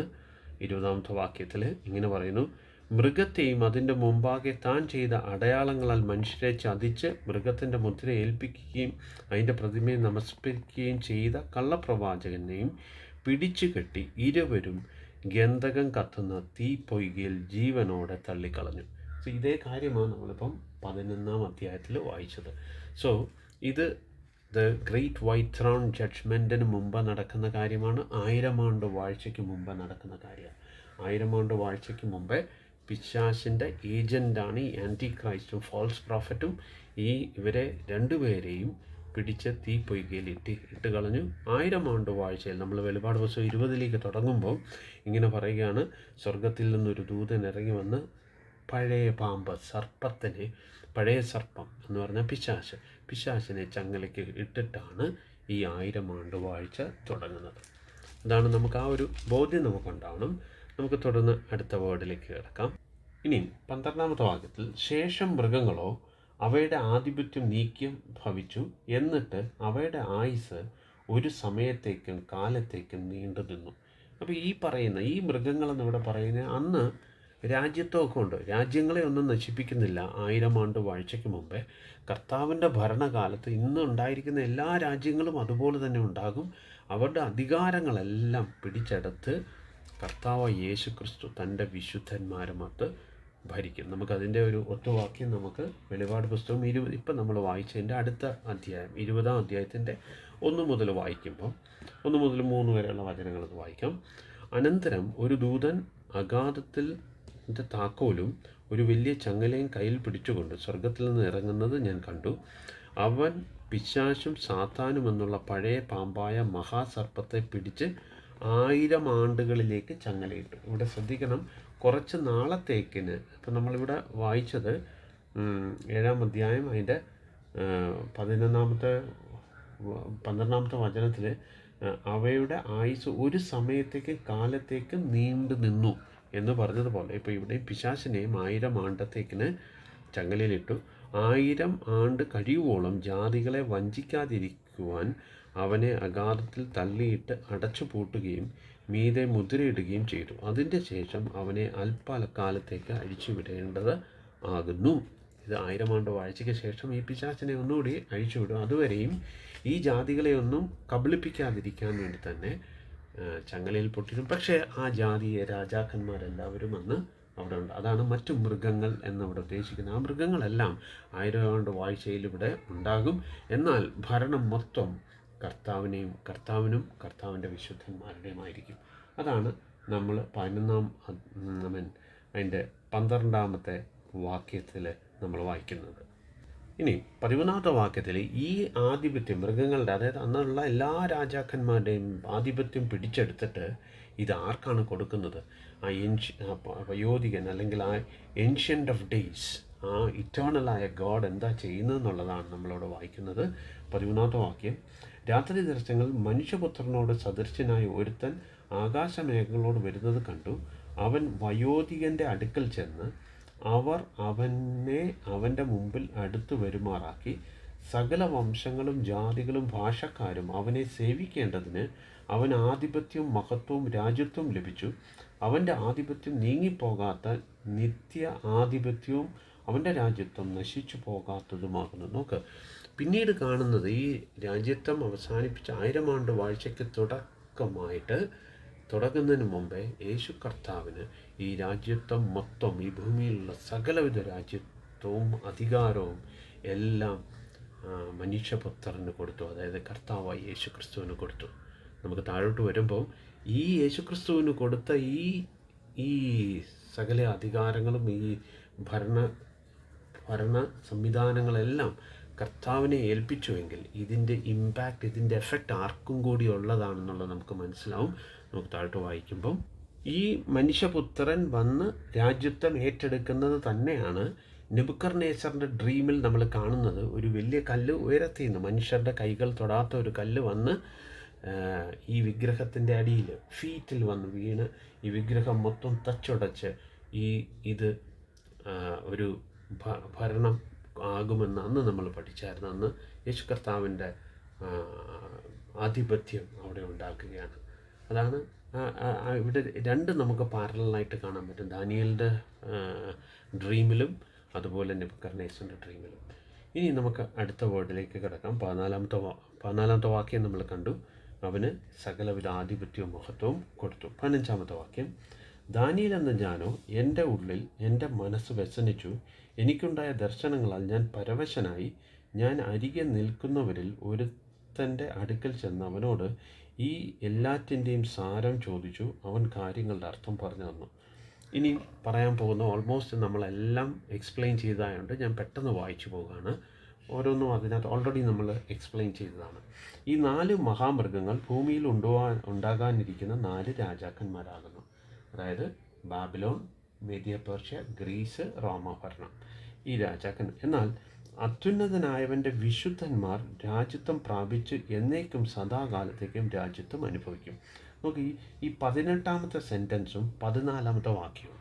14 വാക്യത്തെ വായിച്ചത് വയോധികൻ ആർക്ക് കൊടുത്തു? ഈ അധികാരങ്ങളും രാജ്യത്വവും എല്ലാം ഈ അന്നുണ്ടായിരുന്ന എല്ലാ അധികാരിയിൽ നിന്നും ആ രാജ്യത്വമെല്ലാം പിടിച്ച് യേശു കർത്താവിന് കൊടുത്തുവെങ്കിൽ 18 വാക്യത്തിൽ ഈ അർത്ഥവിവരണം കൊടുക്കുമ്പോൾ പറയാണ് അത്യുന്നതനായവൻ്റെ വിശുദ്ധന്മാർ രാജ്യത്വം പ്രാപിച്ചു. അതാരാണ്? അതായത് കർത്താവ് തൻ്റെ സഭ, കർത്താവിന് ലഭ്യമാകുന്ന എല്ലാ കാര്യങ്ങളും അത് കർത്താവ് ആർക്ക് ഷെയർ ചെയ്യും? തൻ്റെ ശരീരമാകുന്ന സഭയ്ക്ക് ഷെയർ ചെയ്യും. അപ്പോൾ കർത്താവിനൊരു ആധിപത്യം ഉണ്ടെങ്കിൽ, ഒരു അധികാരം ഈ ഭൂമിയിൽ ഉണ്ടെങ്കിൽ കർത്താവിനോട് കൂടെ ഭരിക്കും എന്ന് നമ്മൾ വായിക്കുന്നു. കർത്താവ് പറയുന്നു, എന്നോടുകൂടെ കഷ്ടം സഹിക്കുന്നവൻ എന്നോടുകൂടെ വാഴും. ആ ഒരു മഹത്വമാണ്, മഹത്വകരമായ ഒരു കാര്യം തൻ്റെ സഭയ്ക്ക് ലഭിക്കുന്ന ഒരു കാര്യമാണ് അവിടെ എഴുതിയേക്കുന്നത്. എന്നാൽ മറ്റേ സകല മൃഗങ്ങളിലും വെച്ച് വ്യത്യസ്തമുള്ളതും ഇരുമ്പും പല്ലും താമ്ര നഖങ്ങളുമുള്ളതായ അതിഭയങ്കരമായതും തിന്നുകയും തകർക്കുകയും ശേഷിച്ചതിനെ കാൽ കൊണ്ട് ചവിട്ടിക്കളയുകയും ചെയ്തതുമായ 4 മൃഗത്തെക്കുറിച്ചും അതിൻ്റെ തലയിലുള്ള 10 കൊമ്പുകളെക്കുറിച്ചും മുളച്ചു വന്ന 3 കൊമ്പ് വീഴിച്ചതും കണ്ണും വമ്പ് പറയുന്ന വായുമുള്ള കൂട്ടുകൊമ്പുകളേക്കാൾ കാഴ്ചയ്ക്ക് വണ്ണമേറിയതുമായ മറ്റേ കൊമ്പിനെക്കുറിച്ചുമുള്ള വിവരമറിയുവാൻ ഞാൻ ഇച്ഛിച്ചു. ഇത് വളരെ ക്ലിയർ ആവുന്നും മനസ്സിലാക്കാനില്ല. അപ്പോൾ പിന്നെ ഈ വിവരണം കിട്ടിക്കഴിഞ്ഞിട്ട് തൻ്റെ പിന്നെയുമുള്ള ശ്രദ്ധ എന്താണ്? ഈ 10 കൊമ്പുകളും അതിലൂടെ ഉടലെടുത്ത ആ കുഞ്ഞു കൊമ്പ്, പക്ഷേ അതിന് അത് വമ്പ് പറയുന്നതാണ്. ഈ കാര്യമെല്ലാം നമ്മൾ ഓൾറെഡി എക്സ്പ്ലെയിൻ ചെയ്തതാണ്. ഇനി തുടർന്ന് വായിക്കാം. വയോധികനായവൻ വന്ന് അത്യുന്നതനായവൻ്റെ വിശുദ്ധന്മാർക്ക് ന്യായാധിപത്യം നൽകുകയും വിശുദ്ധന്മാർ രാജ്യത്വം കൈവശമാക്കുന്ന കാലം വരികയും ചെയ്യുവോളം ആ കുഞ്ഞു കൊമ്പിനെക്കുറിച്ചായി ദാനിയേലിൻ്റെ ശ്രദ്ധ. അതെന്താ ചെയ്യുന്നത്? വിശുദ്ധന്മാരോട് യുദ്ധം ചെയ്ത് അവരെ ജയിക്കുന്നത് ഞാൻ കണ്ടു. ഇത് തന്നെയാണ് നമ്മൾ വെളിപാട് പുസ്തകത്തിലും കാണുന്നത്. എതിർ ക്രിസ്തു തൻ്റെ ദൈവത്തിൻ്റെ വിശുദ്ധന്മാർക്കെതിരെ യുദ്ധം ഉണ്ടാക്കുകയും അവരെ ഓവർ പവർ ചെയ്യുകയും ഒക്കെ ചെയ്യും. ഈ 3.5 കൊല്ലം അവന് ദൈവം കൊടുത്തേക്കുവാണ് ഈ പീഡിപ്പിക്കാൻ, ദൈവത്തിൻ്റെ വിശുദ്ധന്മാരെ പീഡിപ്പിക്കാൻ വേണ്ടി. പക്ഷേ കാലം കഴിയുമ്പോൾ പിതാവായി ദൈവം എന്ത് ചെയ്യും? ഈ രാജ്യത്വം ഇവനിൽ നിന്നും മാറ്റി ഇവനെ എതിർ ക്രിസ്തുവിനെയും കള്ളപ്രവാചകനെയും തീപ്പൊയ്കയിൽ തള്ളിയിട്ട് ഈ അധികാരമെടുത്ത് തൻ്റെ പുത്രനായ യേശുക്രിസ്തുവിന് നൽകുകയും, യേശുക്രിസ്തു ആരിലൂടെയാണ്? യേശുക്രിസ്തു മാത്രമല്ല, ഒറ്റയ്ക്കല്ല, യേശുക്രിസ്തുവിൻ്റെ കൂടെ തൻ്റെ വിശുദ്ധന്മാരുമുണ്ട്. ഈ വിശുദ്ധന്മാർക്കും ഈ രാജ്യത്വം ദൈവമാണ് കൊടുക്കുന്നത്. ദൈവം അത് യേശുക്രിസ്തുവിലൂടെ ലഭ്യമാകുന്ന ഒരു കാര്യമാണ്. ഇത് നമ്മൾ നോക്കുമ്പോൾ നമുക്ക് ലഭിക്കുന്ന ഓരോ കാര്യങ്ങളും, അതായത് രക്ഷ മുതൽ നമ്മുടെ ജീവിതത്തിൽ കിട്ടിയ എല്ലാ കാര്യങ്ങളും യേശുക്രിസ്തു മുഖാന്തരമാണ്. നമ്മുടെ രക്ഷയായിക്കോട്ടെ, നമുക്കിന്ന് അനുഭവിക്കുന്ന സമാധാനമായിക്കോട്ടെ, സന്തോഷമായിക്കോട്ടെ, everything is through Jesus, in him alone, in Jesus alone. ക്രിസ്തുവിലൂടെ മാത്രമേ ഉള്ളൂ എല്ലാം. അത് ആ ഒരു വലിയ മഹത്തായ സത്യമാണ് ഇവിടെ പഠിപ്പിക്കുന്നത്. അപ്പം വിശുദ്ധന്മാരോട് അവൻ യുദ്ധം ചെയ്യും. അങ്ങനെ അവൻ പറഞ്ഞതോ, 4ാമത്തെ മൃഗം ഭൂമിയിൽ 4ാമതായി ഉത്ഭവിക്കാനുള്ള രാജ്യം തന്നെ, അത് സകല രാജ്യങ്ങളിലും വെച്ച് വ്യത്യസ്തമുള്ളതായി സർവ്വഭൂമിയും തിന്നു ചവിട്ടി തകർത്ത് കളയും. ഇതെല്ലാം നമ്മൾ എക്സ്പ്ലെയിൻ ചെയ്ത കാര്യമാണ്. ഈ രാജ്യത്തിൽ നിന്നുള്ള 10 കൊമ്പുകളോ എഴുന്നേൽക്കുവാനിരിക്കുന്ന 10 രാജ്യക്കാരാകുന്നു. വളരെ ക്ലിയർ ആയിട്ട് പറയും. ഇനിയും അതായത് ഇപ്പോഴും സംഭവിച്ചിട്ടില്ല. അവരുടെ ശേഷം ഇപ്പോഴുണ്ടാവുമായിരിക്കാം, പക്ഷേ ക്ലിയർ ആയിട്ടത് പ്രകടമാകുന്നില്ല. അവരുടെ ശേഷം മറ്റൊരുത്തൻ എഴുന്നേൽക്കും. അവൻ മുമ്പിലത്തവരോട് ഉള്ളവനായി 3 രാജാക്കന്മാരെ വീഴ്ച കളയും. ഇതെല്ലാം നമ്മളിപ്പോൾ പറഞ്ഞതാണ്. ചെറിയ കൊമ്പ് വന്ന് 3 കൊമ്പുകളെ കളയും. അവൻ അത്യുന്നതനായവന് വിരോധമായി വമ്പ് പറയുകയും അത്യുന്നതനായവൻ്റെ വിശുദ്ധന്മാരെ ഒടുക്കിക്കളയുകയും സമയങ്ങളെയും നിയമങ്ങളെയും മാറ്റുവാൻ ശ്രമിക്കുകയും ചെയ്യും. കാലങ്ങളും കാലാംശവും അവൻ്റെ കയ്യിൽ ഏൽപ്പിക്കപ്പെട്ടിരിക്കും. ഇത് കർത്താവിൻ്റെ സോവറിൻ വില്ലാണ്. അതായത് കർത്താവിൻ്റെ വിശുദ്ധന്മാർ, കർത്താവിന് വേണ്ടി ഈ ഭൂമിയിൽ ജീവിക്കുന്നവരെ എതിർ ക്രിസ്തുവിൻ്റെ കൈകളിൽ ഏൽപ്പിക്കപ്പെടുകയാണ്. എത്ര കൊല്ലം? 3.5 കൊല്ലം ഇത് ഏൽപ്പിക്കപ്പെടും. എന്നാൽ ന്യായവിസ്താര സഭ ഇരുന്നു കൊണ്ട് അവൻ്റെ ആധിപത്യം എടുത്തു കളഞ്ഞ് അന്തം വരെയും നശിപ്പിച്ചു മുടിക്കും. ഇതിനൊരു അന്ത്യമുണ്ട്, ഇതിനൊരു അവസാനമുണ്ട്. എതിർ ക്രിസ്തുവിന്. അതാണ് നമ്മൾ വെളിപാട് പുസ്തകം 19-ാം അധ്യായത്തിൽ വായിച്ചത്. പിന്നെ രാജ്യത്വവും ആധിപത്യവും ആകാശത്തിന് കീഴിൽ എല്ലായിടവുമുള്ള രാജ്യങ്ങളുടെ മഹത്വവും അത്യുന്നതൻ്റെയും വിശുദ്ധന്മാരായ ജനത്തിന് ലഭിക്കും. നോക്കിക്കേ, ഈ ലോകത്ത് 1000 ആണ്ട് വായിച്ച സമയത്തും ഈ ഭൂമിയിൽ മറ്റു രാജാക്കന്മാർ, ജാതികളായ ആളുകൾ, കർത്താവിനെ അറിയാത്ത ആളുകളും അവരുടെ രാജ്യവും എല്ലാം ഉണ്ടാകും. പക്ഷേ ഈ രാജ്യത്വമെല്ലാം ആർക്ക് ലഭിക്കുകയാണ്? തൻ്റെ വിശുദ്ധന്മാർക്ക് ലഭിക്കുക. കർത്താവ് പരിപൂർണമായ ഭരണം ഈ ഭൂമിയിൽ ഏറ്റെടുക്കുകയാണ് ചെയ്യുന്നത്. അവൻ്റെ രാജ്യത്വം നിത്യരാജ്യത്വമാകുന്നു. സകല ആധിപത്യങ്ങളും അവനെ സേവിച്ച് അനുസരിക്കും. ഇങ്ങനെയാകുന്നു കാര്യങ്ങളുടെ സമാപ്തി. ഈ ഭൂമിയിലുള്ള life, the whole life is going to complete like this. അല്ലാതെ ഇന്ന് കാണുന്നത് പോലെ ഇതുപോലെ തന്നെ ഇനിയും ആണ്ടുകൾ തോറും ഇങ്ങനെ പൊക്കോണ്ടിരിക്കും. പത്രോസിൻ്റെ ലേഖനത്തിൽ പറയുന്ന പോലെ ആദ്യം മുതൽ സംഭവം കാണുന്ന പോലെ ഈ ലോകം ഇങ്ങനെ തുടരുമെന്ന് ചിലർ വിശ്വസിക്കുന്നു. ചിലർ വിചാരിക്കുന്ന പോലെ കർത്താവിൻ്റെ വരവ് താമസിക്കുകയല്ല. പിന്നെന്താ ചെയ്യുന്നത്? അവൻ പിന്നെയും നമുക്ക് ചാൻസ് തരികയാണ്. മനുഷ്യൻ മാനസാന്തരപ്പെടാൻ കർത്താവ് വൈകുന്നു എന്നുള്ളത് മാത്രമേ ഉള്ളൂ. അല്ലാതെ ആദ്യം മുതൽ തുടരുന്നത് പോലെ ലോകം അങ്ങനെ തുടർന്ന് നെവർ എൻഡിങ് ആയിട്ട് പോകത്തില്ല. ഇതിനെല്ലാം സമാപ്തി വരും. ഇന്ന് കാണുന്ന എല്ലാ ഭരണകൂടങ്ങളും നിൽക്കും. നമ്മൾ മനസ്സിലാക്കേണ്ട ഒരു കാര്യമാണ്, ഈ കാണുന്ന കാര്യത്തിൽ പ്രത്യാശ വെക്കാതെ അതെ വരാൻ പോകുന്ന കർത്താവിനിലേക്ക് നമ്മുടെ കണ്ണുകളെ ഉയർത്താം. അതാണ് നിത്യം, അത് മാത്രമാണ് യാഥാർത്ഥ്യം, അത് മാത്രമാണ് റിയാലിറ്റി. ദാനിയേൽ എന്ന ഞാനോ എൻ്റെ വിചാരങ്ങളാൽ അത്യന്തം പരവശനായി, എൻ്റെ മുഖഭാവം മാറി, എങ്കിലും ഞാൻ ആ കാര്യം എൻ്റെ ഹൃദയത്തിൽ സംഗ്രഹിച്ചു വെച്ചു. ഇതെല്ലാം എന്നെ ഒരുപാട് ഭയപ്പെടുത്തുകയും ഭ്രമിപ്പിക്കുകയും ഒക്കെ ചെയ്തുവെങ്കിലും I kept the matter to myself. നമുക്ക് ഉണ്ടാവേണ്ട ഒരു ബോധ്യം ഇതാണ്. ദൈവം നമുക്ക് ഈ ഇറ്റേണിറ്റിയെക്കുറിച്ച്, ദൈവം വരാൻ പോകുന്ന ഒരു കാര്യത്തെക്കുറിച്ച്, ആ മഹത്വകരമായൊരു കാര്യത്തെക്കുറിച്ച് ദൈവം വെളിപ്പെടുത്തുമ്പോൾ, ഇന്ന് ഈ കാണുന്ന രാജ്യങ്ങളും രാജ്യഭരണങ്ങളും ഭരണകൂടങ്ങളും എല്ലാം അനിത്യമാണെന്ന് നമ്മൾ മനസ്സിലാക്കുക.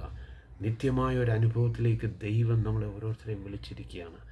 കർത്താവ് നമ്മളെ ഓരോരുത്തരെയും അതിനായിട്ട് സഹായിക്കട്ടെ. ആ രാജ്യത്വത്തിലേക്ക് ദൈവം നമ്മളെ ഓരോരുത്തരെയും ഒരുക്കട്ടെ. ഈ ലോകത്തിലെ ചെറിയ ചെറിയ കാര്യങ്ങൾ കൊണ്ട് നമുക്ക് പരസ്പരം കൊമ്പ് കോർക്കുന്നവരാകാതെ സ്നേഹത്തിൽ അന്യോന്യം ജീവിച്ച് കർത്താവിൻ്റെ വരവിൽ നമുക്കെല്ലാവർക്കും എടുക്കപ്പെടുവാൻ ശ്രമിക്കാം. ദൈവം അതിനായിട്ട് നമ്മളെ ഓരോരുത്തരെയും സഹായിക്കട്ടെ.